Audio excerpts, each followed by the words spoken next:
of Playtime Entertainment, Krisha Cortez.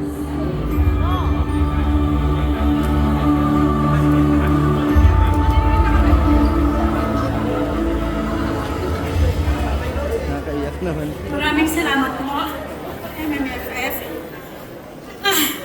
Salamat po sa paniniwala po.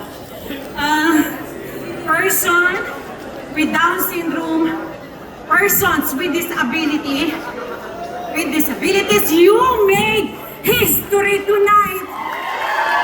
Para sa inyong lahat po. Salamat po, Direk. Maraming salamat sa pagtitiwala sa akin bilang producer dito. Direk, salamat sa pagtitiwala.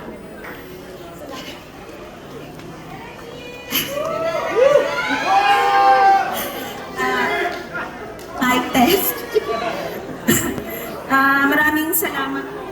Maraming salamat sa... Alam ko marami dito mga producers na napinitch ko to. Thank you po dahil nagpursigi po ako lalo. Maghanap ng ilang taon po. Kaya maraming salamat Nathan and Miss Sylvia sa pagtitiwala.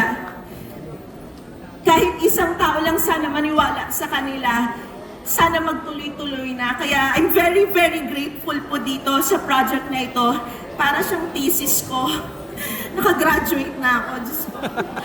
But I'm very, very proud of you, my actors. And gusto ko lang po, kahit di na ako magpaalam sa producer ko, gusto ko lang po i-share itong award sa lahat po ng mga pelikula dito sa Metro Manila Film Fest. These are really great directors. Please, audience, huwag niyong sayangin ang pagkakataon mapanood ang lahat ng mga pelikula po sa Metro Manila Film Fest. Lahat po ito pang Best Picture, pang Best Director, Best Actress, Best Actor, Best po talaga lahat. At sobra po akong grateful na nakasama po kami at nabigyan po ng pagkakataon ito pong mga artista namin. When I made this project, it was supposed to be just an advocacy, an awareness. Pero ngayon, it's a movement. So sana po hindi lang po ito simula. Sana po wala nang wakas ito.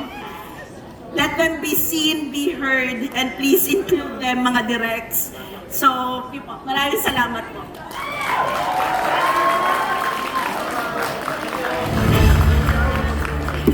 Yan yung lahat. Direct, dito po. Siya po yung assistant to the director ko, si Direk Martin. Please go. Congratulations po sa ating Best Picture winner, I'm Perfect. At inaanyayahan po namin ang lahat ng winners to please go on stage for our official